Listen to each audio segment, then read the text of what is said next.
Saya Niken Saputri.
Sikara cancut gumregut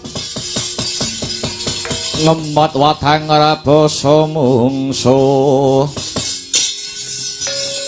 tangkep jojo kantaran bau sayakti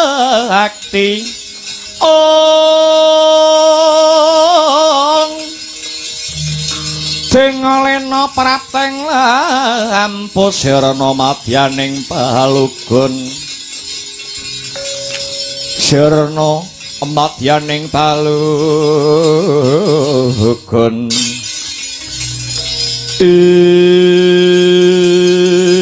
wit latalah durung suwe lakuku saka negara Ngastina kepapat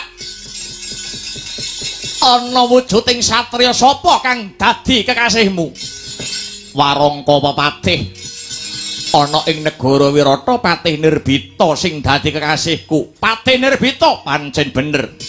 Bali takon, sapa kang dadi cecundhuking laku barisan? Tumenggung salokat Gatut Barat kekasete Ratu Gustiku. Prabu Susarma ya Prabu Susarman. Sumedya alaku marep menyang endi? Patih Nirbita ana paran. Nyimpang ngiwa utawa nengen? Kowe bakal arep menyang endi? Bedah negara Wirata ngrangket Ratu Wirata ya kuwi Prabu Matsapati. Kang wis wani nampik panglamare Ratu Gustiku Prabu Susarma. Kang rikala semana nglamar kembang Wirata kang awawangi Dewi Utari. Sumingira yen pengen dawa umurmu, hak bedahe negara Wirata. Ora usah melu celeng boloten kebolatengen. Kasembadan kang dadi sediamu bakal bedah negara Wirata yen wis pecah dadane ilang nyawa Nirbita. Wani karaku sing tak wedeni apamu bagus lekan golek momongan bubunuk golek pacangan merangi tatal ngrajawu ora ilang tak kedhepake biah dadamu melengsati gawak gurone biatanmu kowe.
teko kowe. Ayo ngateko usik.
Awas, ho!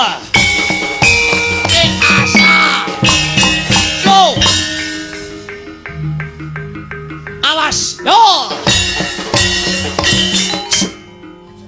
Wey! Oi, oi! What? What? Ah! Yo! Hey! Ay! Ah!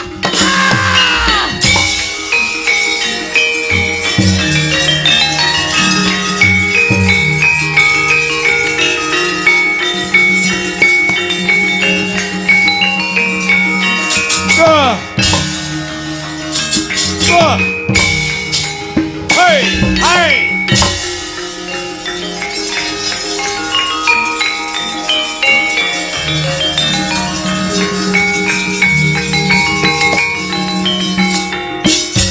Nirbita musuhmu sumekyan kowe.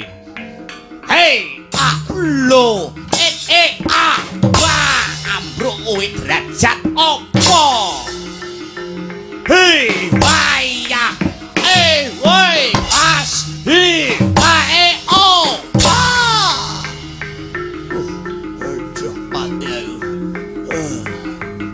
Ayo, usik.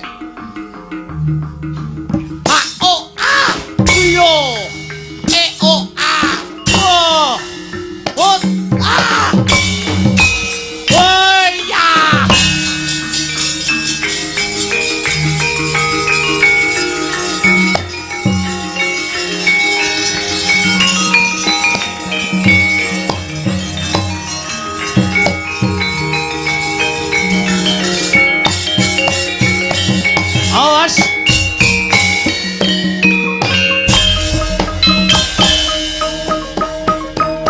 Renang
labuh bangsa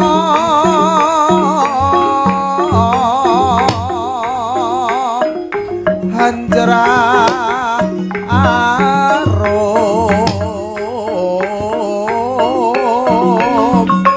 asma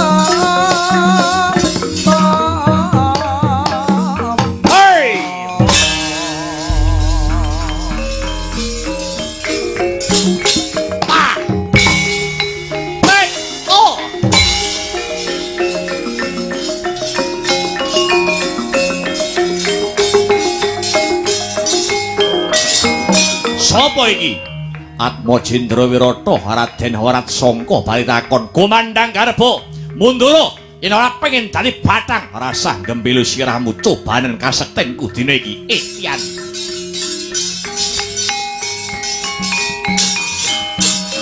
yo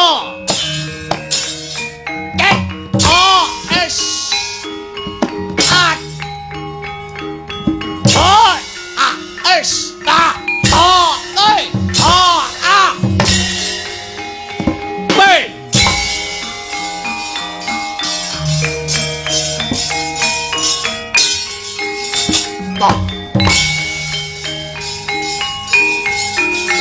Blow!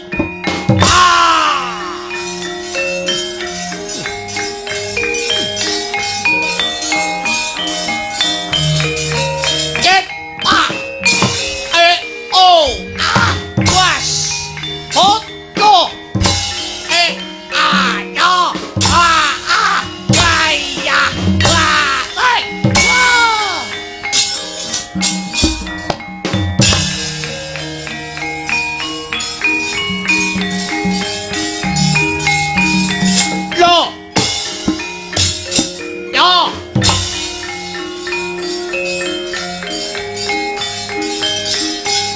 Boboh bindi awas yo oh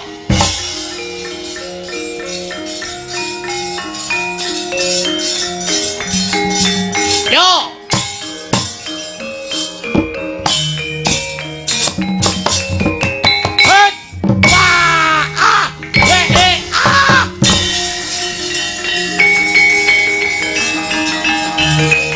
Ular! Hey!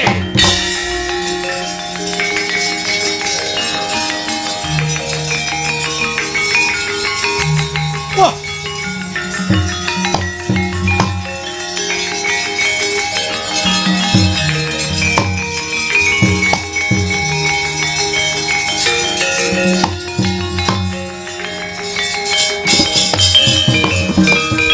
Abrabak sro kabrahan nang geget waja mlintir gumbala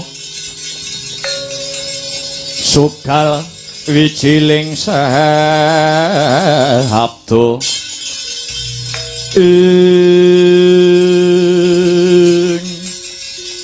ora pangling seta iki anake Matsawati ya Ratu Trigarta Prabu Susarma ayo Pilihane mung loro. Utari kok wulungke Prabu Susarma apa tak bedah negara Wirata. Sumbarmu kaya wani dilat wesi abang remuk wesi gligen. Ayo kasembadan Dewi Utari dadi kukupanmu. Nanging ana tetembungan bedah praja mboyong putri. Bedahan negara Wirata. Patenana Sita Buminjaya sak ratune Prabu Matsapati. Yen wis kasembadan mbok bedah negara Wirata, Sita kang sarta Prabu Matsapati dumugi ning pralaya. Lagi kasembadan sing dadi sedya manggon ngukup Dewi Utari. Wah, kakean bebangal. Tak lokke sak dosamu tine iki we.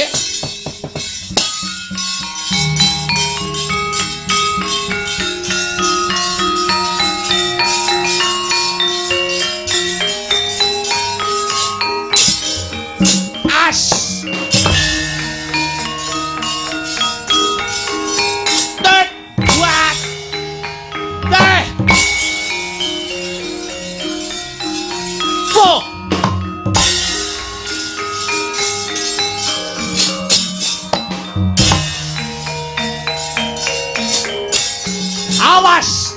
Wah! What? Ya! Ho! Hey! What? Mati! Lo! Ah! Hey! Oh! Os!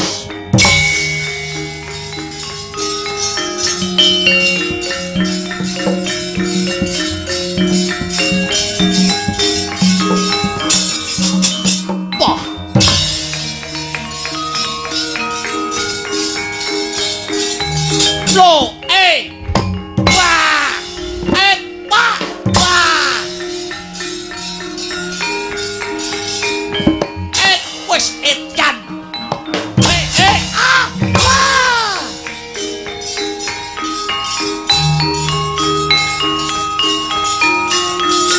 yo,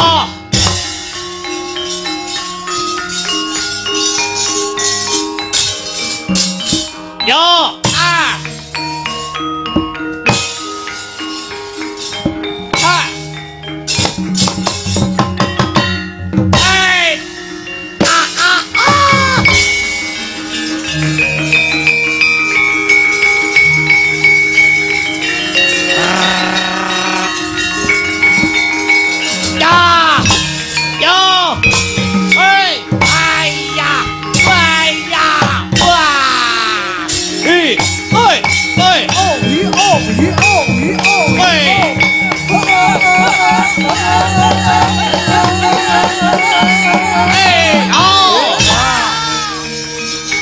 Ora sangka tandingana.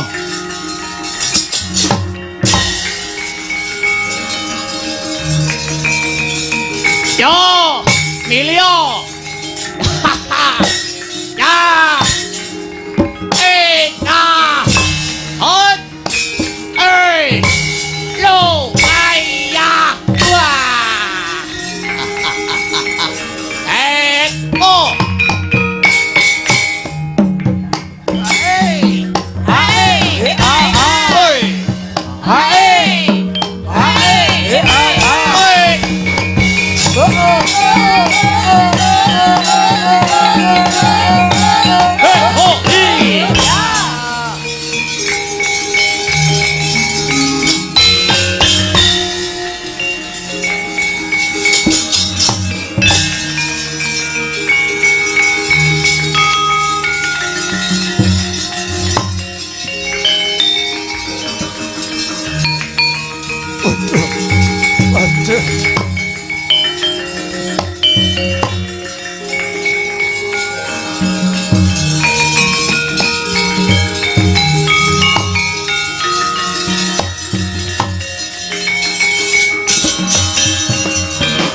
Piye kabar kawusanane pabaratan Seta? Waduh, Kanjeng Rama waleh-waleh menapa nderek munjuk atur mandelong mundur barisan negari Wirata katrajang dening kadigdayanipun nuwun inggih Prabu Susarma ratu saking negari Trigarta.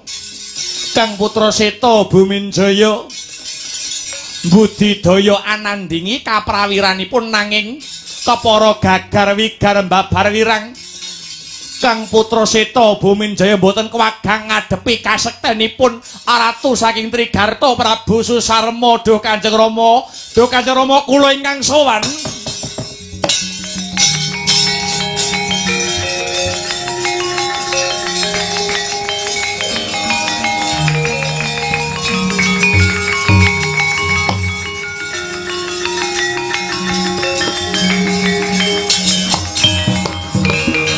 Utara napa utara? Waduh, ngaturi ketiwasan Dewaji. Ketiwasan apa meneh? Saklebetipun prajurit saking Wirata mapak barisanipun Prabu Susarma mboten weruh sangkan paraning bilai.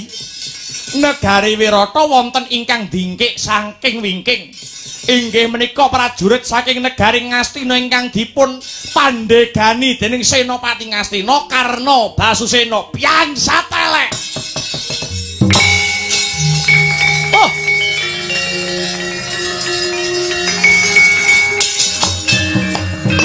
Iblis laknat. Iki mesti karti sampeka sing digawe dening Susarma kelawan Duryudana. Kabeh do ngadepi prajurit Trigarta satemah ngguri glotho didingkik karo mungsuh saka Ngastina. Genah iki mengko Wirata bakale bedah. Seta lan Utara perkara bondo donya Wirata tak lilake. Perkara bedahe Wirata uga tak ikhlasake. Ning adikmu Utari Ayamana gawanen lunga aja nganti Utari kejambah dening mungsuh. Kula inggih mestaken dawuh Kanjeng Rama. Tak adepane Susarma.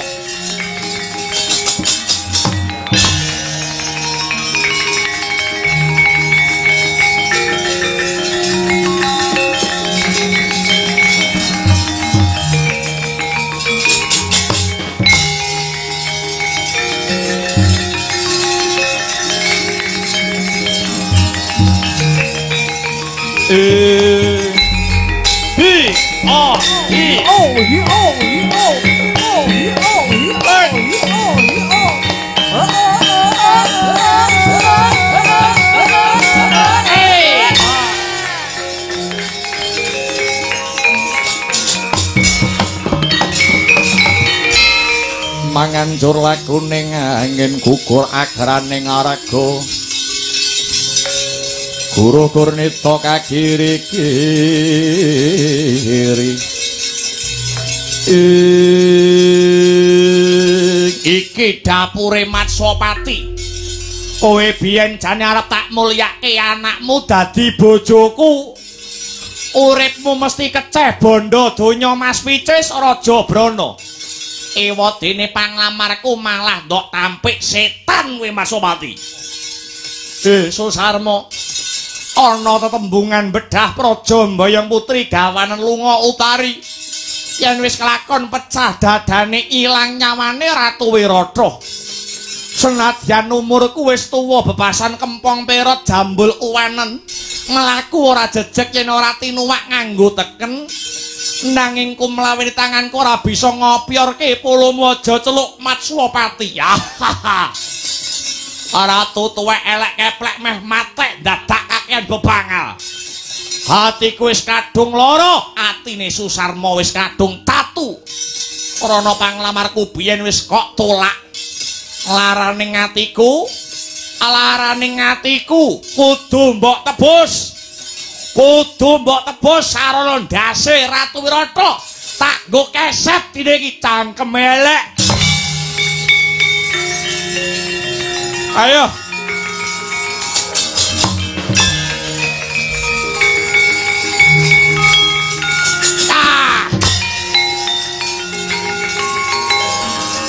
Ayo ngantem kowe Matsapati. Ya. No. Hey. Waya. Oh. Yo. Hey. Hey.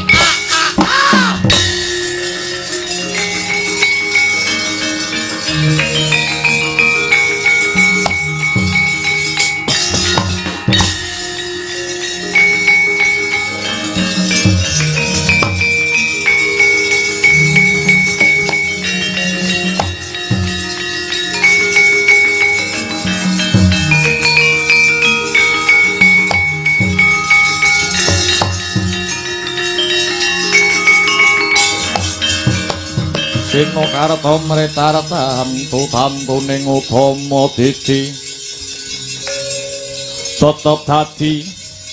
tetep dadi pangubaning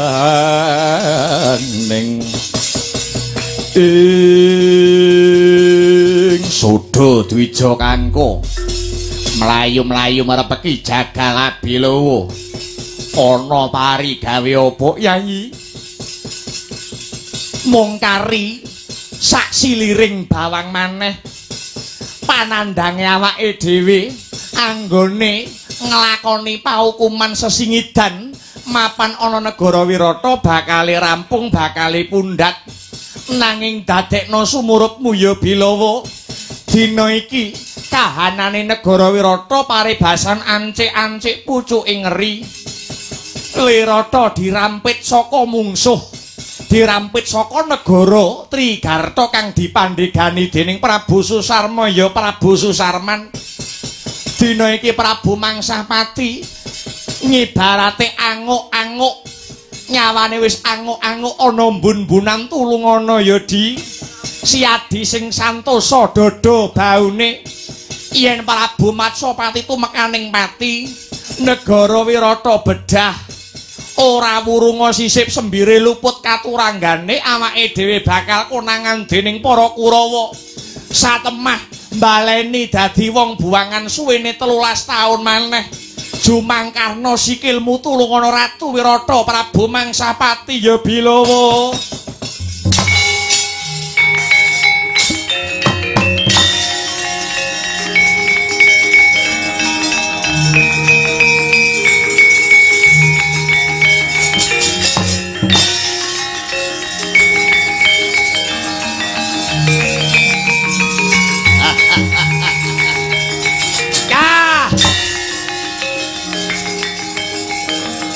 Mutiar kowe.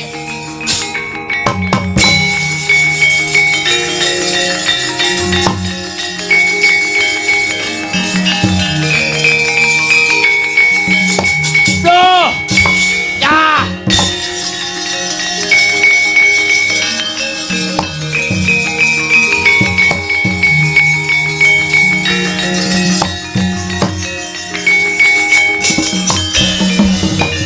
Salin mungsuh ora sah ngadepi Ratu Wirata Prabu Matsapati.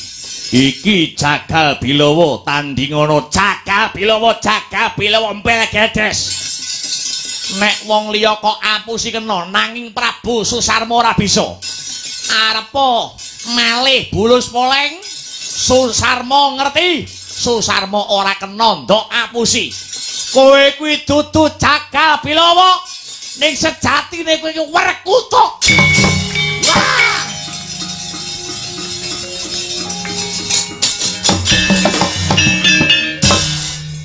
Pateni. Unangan meneh. Sangkeme kowe lampor ayo. Riris harta palawanu ting ranu. Geseng karsani kayo nanti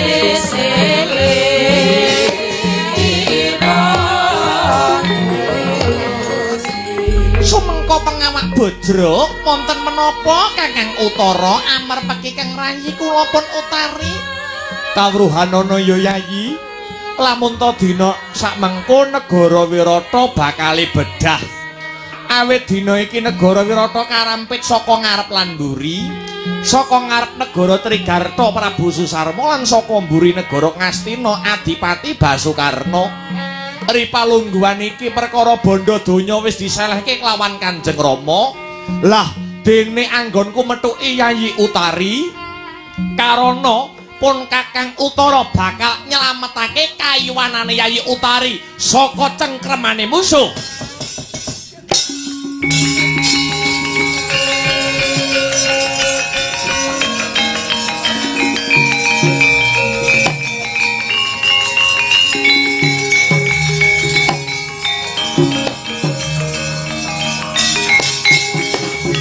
Bumi gonceng langit kelap-kelap kalton lur gintanging halis Orisang mawe gandrung sabarang kadul wuker moyak mahayik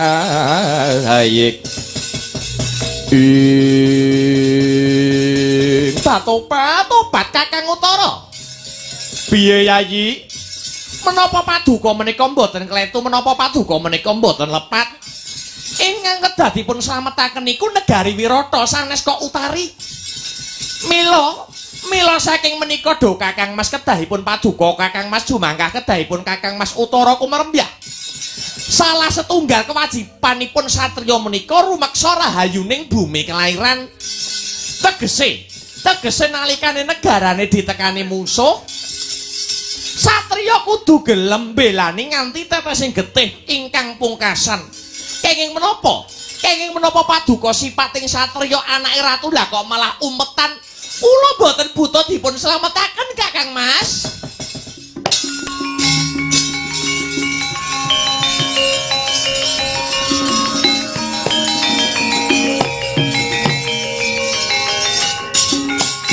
Weh, adalah tinotok sing dadi dadaku Utari. Yoh to yoh, bener kandhamu yen to negara Wirata kene kang sejatine luwih dhisik kudu dislametake.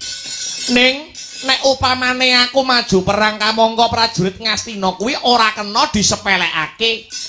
Karepku aku kepengin maju dadi senopati numpak wujude kreta sing jenenge kreta Kyai Garuda Yaksa. Lah banjur kira-kira upama aku perang numpak kreta Kyai Garuda Yaksa, sapa sing kira-kira saguh ngusiri aku Utari kula ingkang sagah Raden?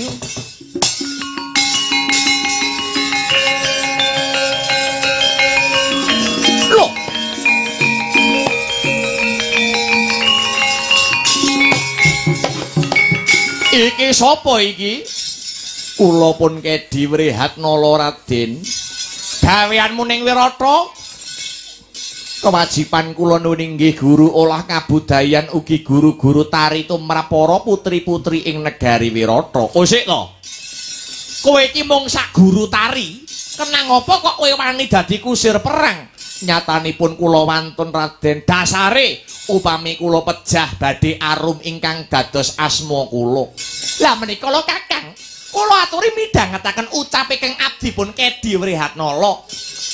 Dasare wandu ning bisa ngucap ingkang kados mengaten, ya Utari ya. Dadi kowe wani tenan Kedi Wrihatnala wantun Raden. Ya yen pancen mengkono, ayo melaku numpak wujude kereta Kyai Garuda Yaksa. Sumangga kula dherekaken Raden. Sikra kang kala tumingal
manganjur laguning angin gugur agraning haraga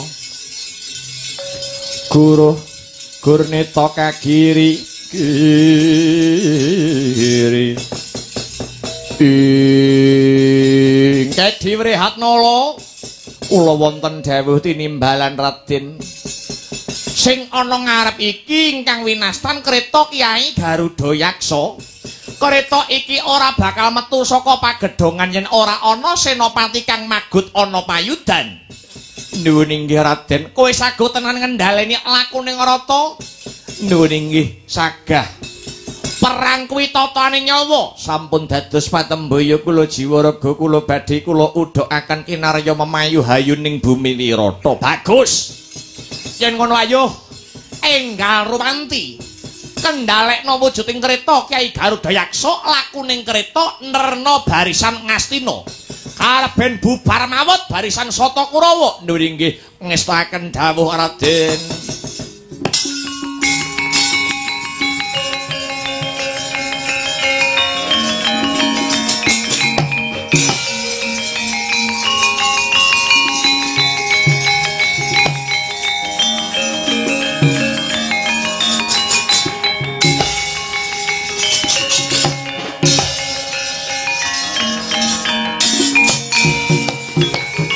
Merahina semubang Hyang Aruna kadinetraning nganggo rapuk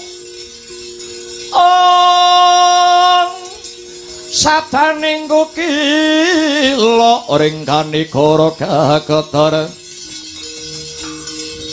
kinidonganing kung lerewu sing pinebanca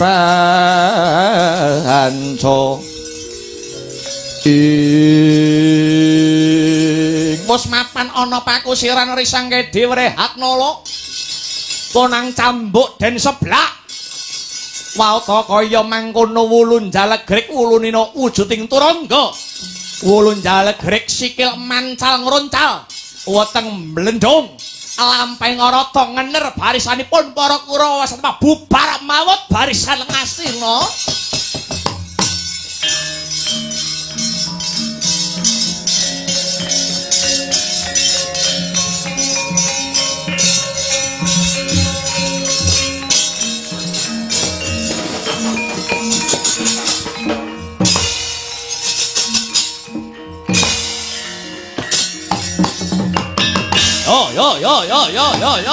Yo.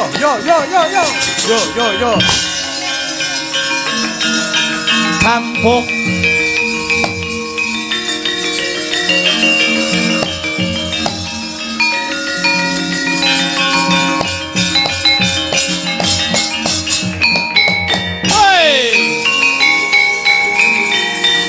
mundur. Mundur. Yo sorak mawurahan sampo sajroning klan kepilan ekonoyo ayo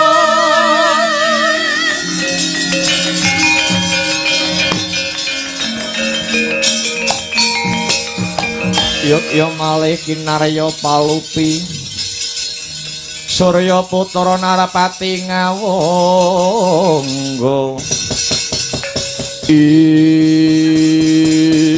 edan-edanan Karna Basusena nggumun setahun jembleng serendeng ngawuningani kahanan kang ngedapi-dapi kayana wujuding Ngrata Wirata nrajang barisan Ngastina jarane mung loro ewa dene ngruncal mancal nganti bisa ngundurake Sata Kurawa kang semono akeh. Aku ora gumun karo kretane ning aku gumun sapa sing dadi kusire. Kok besus timenanggone ngendhaleni wujuding Ngrata. Urawa padha mundur. Tak tibane neraca bala mbuh dadi apa kreta kae?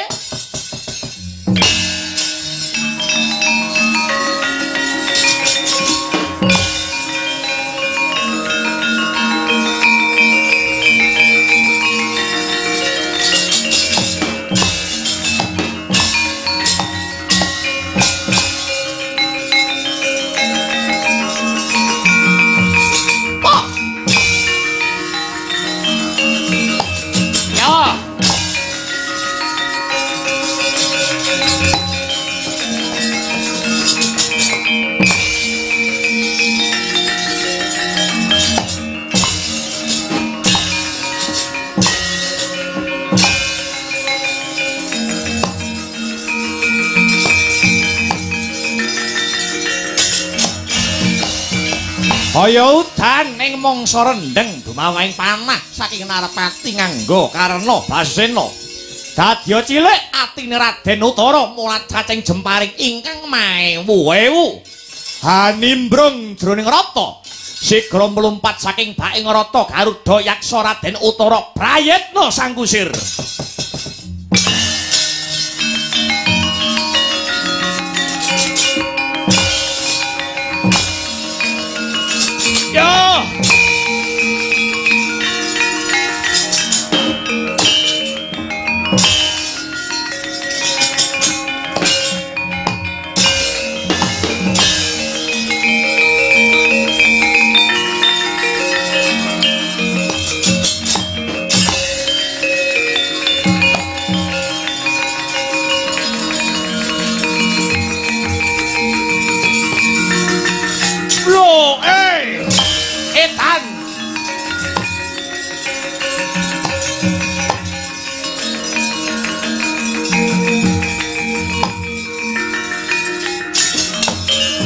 Niyata laruta saking Kuda Sakurukula yen atanamutusa Sang Sri ing murang tata patrapmu Kedi Wrihatnala. Anggepmu apa kowe wanuh maning jambak rambutku nganti kok bentusake ana ing Bantala? Karepmu apa? Kowe nrunyam karo anak ratu? Diagung pangaksam miduh Raden, ora dikeladuk anggen kula makarti. Kula tumindak ingkang kados mekaten awit paduka singlar saking hambeking Senopati. Paduka Raden nilaraken kreta Kyai Garuda Yaksa. Wrihatnala. Apa mripatmu ora nyawang sing lepasi jemparing kae sapa? Kae Ratu Ngawangga Narapati Basukarna. Narapati Basukarna kae wis kaloka trampil ing olah jemparing. Jemparing maewu dilepasake ana wujuding kreta Garuda Yaksa nganti kaya udan panah. Mripatmu apa ora melek? Tegesipun latilan pakarti paduka Raden Utara mboten nyawiji kok ngono. Paduka dhateng mriki menika jinejer dados senopati. Sipating senopati menika mboten kenging mundur menawi dereng dados gotongan. Lah sareng paduka bucik kulitipun dereng lah kok jengandika sampun mundur. Tegesipun paduka menika singlar saking hambeking senopati. Wrihatnala. Arep aku iki senopati ning utara kuwi ya menungsa lumrah isih kedunungan rasa wedi. Menawi paduka ajrih sak menika dipun walik kemawon lampahanipun. Diwalik piye karepmu? Paduka kusiripun kula senopatinipun. Wis, kowe arep dadi senopati? Nuwun inggih. Upama kowe dadi senopati, apa sing iso kok ndelke? Kula gadah piandel wujudipun pusaka, tartamtu pusaka niki mangke saged kinarya mungkasi dedamel. Coba kaya ngapa pusakamu? Kula aturi nderek kula Raden.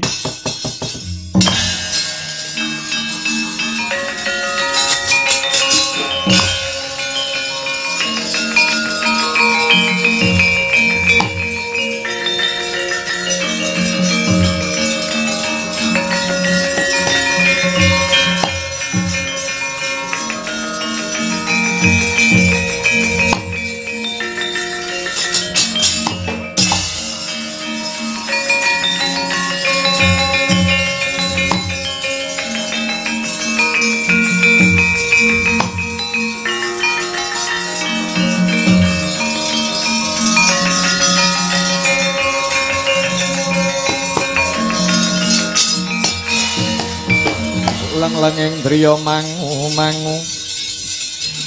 mangun kung kanduhan rimang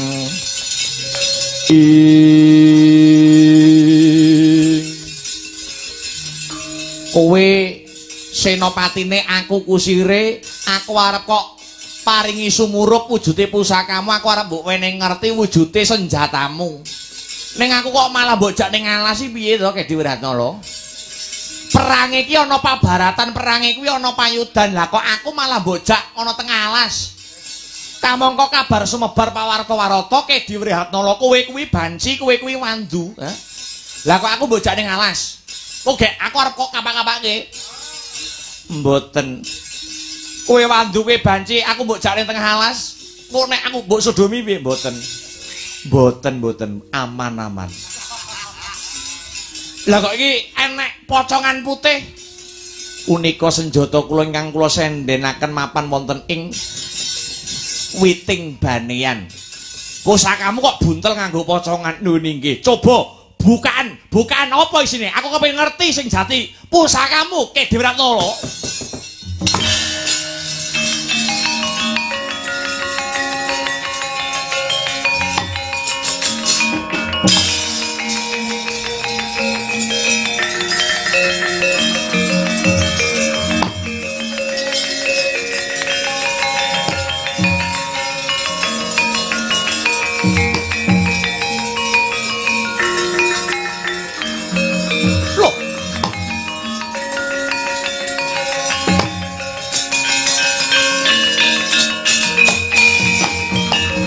Osik. Wrihatnala kula Raden. Aku kok kaya tau ngerti karo pusakamu iki. Pusakamu cacah 3 iki jenenge apa wae, Wrihatnala?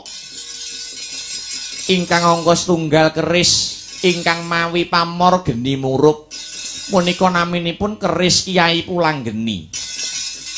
Lah jemparing sing bedore wulan tumanggal punika panah Kyai Pasopati. Ana meneh jemparing utawa panah sing bedore pating ceringi punika panah Kyai Sarotama. Kowe maling Wrihatnala. Kowe maling. Kula mboten maling Raden. Nyatane pusaka 3 kabeh iki ora ana sing duweni kejaba mung putuku Pananga Pandhawa si Janaka. Nuwun inggih kula menika namung dipun titipi kalian Raden Janaka. Weh lah dalah. Ngene iki aku kok malih kangen karo putuku Janaka. Sak rampunge lakon Pandhawa Dadu biyen putu-putuku para Pandhawa babar pisan ora ana kabare. Mbah Janaka saiki isih urip apa wis tumekaning pati? Raden Janaka maksih sugeng Raden. Kowe aja ngawu-ngawu gawar. Mboten kula matur witing klapa sak lugunipun jernyatanipun. Raden Janaka inggih maksih nitipaken pusaka menika dumateng kula. Yen pancen Janaka isih urip ana ngendi papan dununge putuku Arjuna Ki Dewi Ratnala. Raden Janaka sak mangke mapan wonten wana manggon ana alas. Nuwun inggih alas ngendi? Raden Arjuna sak mangke mapan wonten ing wana sak pejagong. Alas sak pejagong. Alas sak pejagong kuwi mapan ana gunung ngendi Ki Dewi Ratnala? Alas sak pejagong menika kalebet ing gunung ingkang winastan Gunung Aduarep. Gunung Aduarep kuwi wewengkon desa ngendi? Desa Omong-omongan. Kanjeng Eyang, kowe latala kowe putuku Janaka. Oh. Aduh putuku Janaka.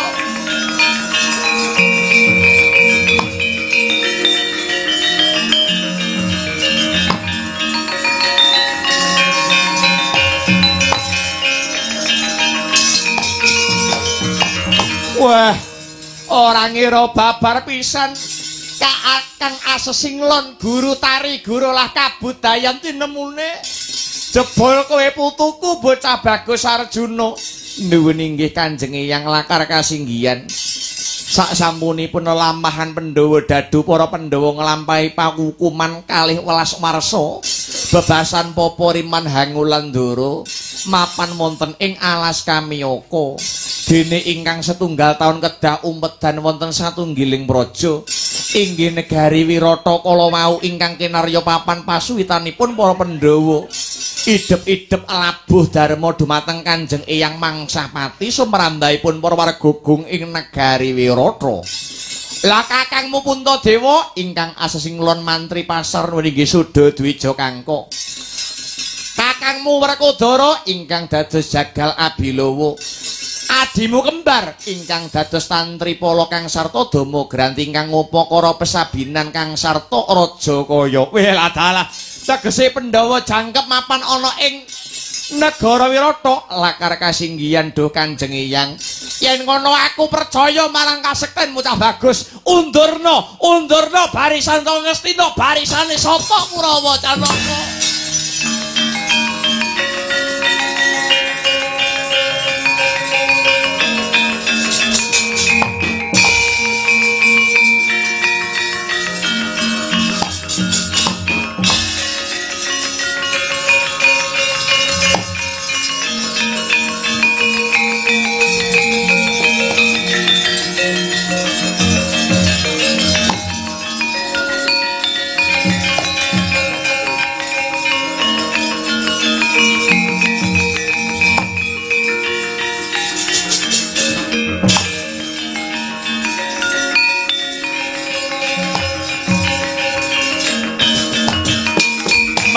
Gandewa sinandhangan Warastra Kyai Pasopati ingkang hamrebawani angin gedhe medal saking jroning panah satemah mahanani mundur mandeleng barisan Ngastina Sata Kurawa.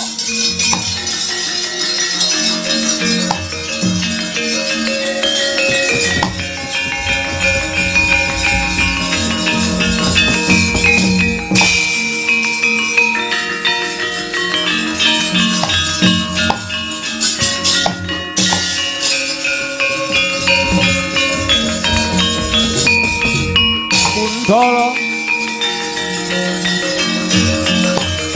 Hey. Yo.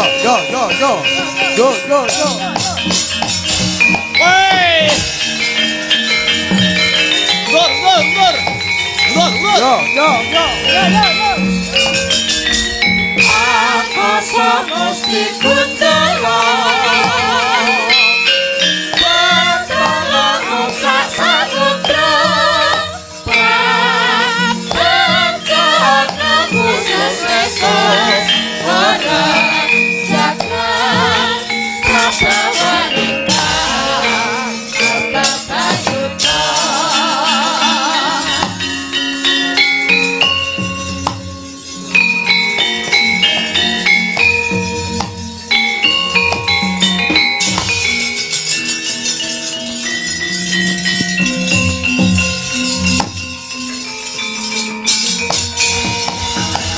Mulat mara Sangarajana esmunira kamanungsan asarepan tingkahing mungsa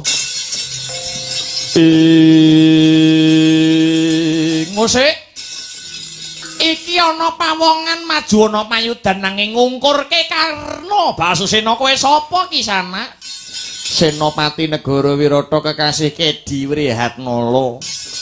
Sajake kowe mau ngendhaleni wujuding kreta kang sarta nibakake jemparing kang mawa prabawa angin satemah bisa ngundurake barisan Ngastina madhep mrene yen pancen kowe dadi senopati madhep mrene hayo adu arep lawan Karna Basena ora susah kakean sumbar perang karo mungkur wae aku bisa ngadepi kasektenmu sumekean remet dadi awu kowe.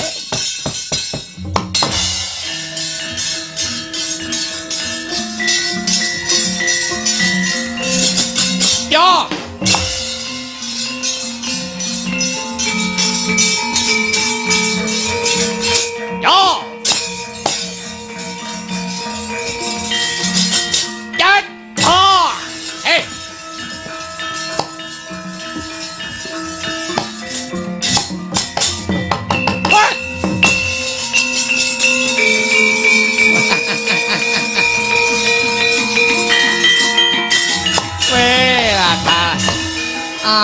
Layak kesinungan kaprawiran kang linuwih tinemune jebul kowe to nganti ndok rewangi perang karo mungkur krana kowe ngerti mung pun kakang sing apal karo solah selagamu bocah bagus yo to yo ayem rasane ngatiku kowe isih pinaringan keselamatan tak enteni perang gedhe Baratayuda jaya binangun ya cah bagus.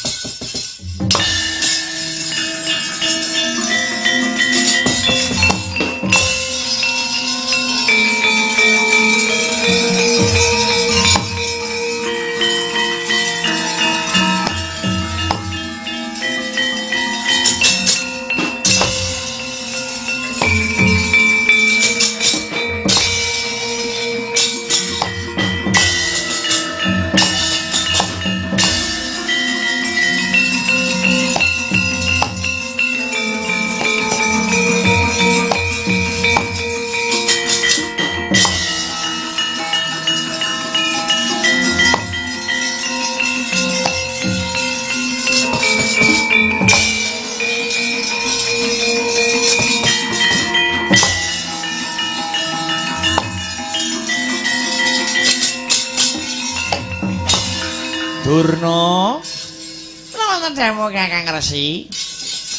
Ana ngarepku lan ngarepmu iki kok ana wujuding jemparing kang mancep ana bumi.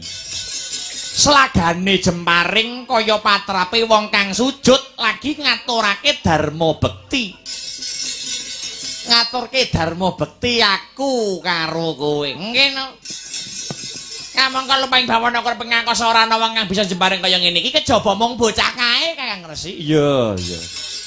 Para nyoto kang nglepasake panah kuwi bocah kae. Nggih, niku murid kula lan murid jengandika Kakang Resi. Mboten wonten sanes kejawi namung Raden Arep.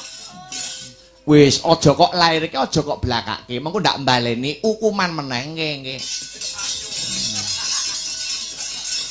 Nggih, nggih ngestaken dawuh wis sing genah wis cetha ngeglo kang tanpa warana yen muridmu kang sarta muridku isih pinaringan sugeng. Ayo bali praja Durna.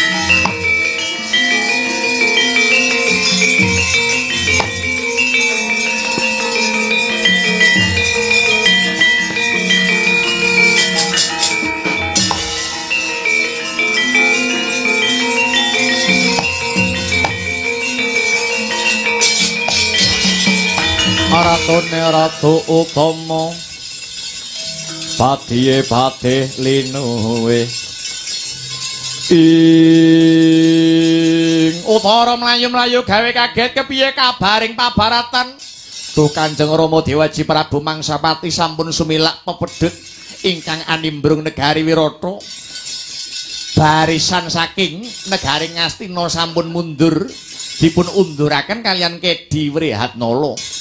Barisan saking Trigarta ugi sampun dipun unduraken kalian Jagal Bilawa lan mugi andadosaken kawuningan duh Kanjeng Rama tinemunipun jebul ingkang ngabdekaken diri mapan wonten ing negari Wirata mboten wonten sanes kejawi kang wayah-wayah paduka piyambak ingkang dados Soda Dwija kangka wayah paduka Si Puntadewa Jagal Abilawa menika Si Werkudara Kedi Wrehatnala menika Si Margana Tantri Paladama Granti punika Nakula kang sarta Sadewa ingkang ngupakara Dewi Utari siyang pantaring dalu ingkang nama Salindri menika kang wayah pun Drupadi weladalah putu-putuku wis padha mlumpuk nuwun inggih sampun Kanjeng Rama kaya ngapa ndi putu-putuku para Pandhawa.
Aduh, putu-putuku Pandhawa.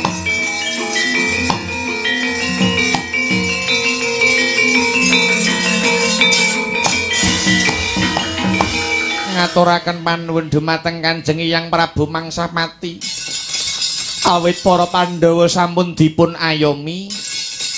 Para Pandhawa sampun dipun ayomi mapan wonten ing negari Wirata.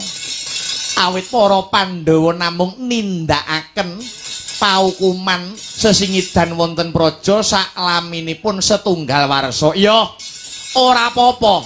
Malah aku sing ngaturke panuwun iki kudune pun eyang kok Pandhawa. Merga apa? Merga tanpa lelabuhaning para Pandhawa tak kira Wirata wis bedah. Amarga kena ya kuwi tandang kridane barisan saka Trigarta Prabu Susarma lan barisan saka Ngastina kang dipandhegani dening Karna Basena. Puneyang sumpah saka rasa panuwunku marang Pandhawa muga jagat anyekseni kiblat papat 5 pancer. Besok kalamun perang gedhe Baratayuda Jaya Binangun wis kasembadan.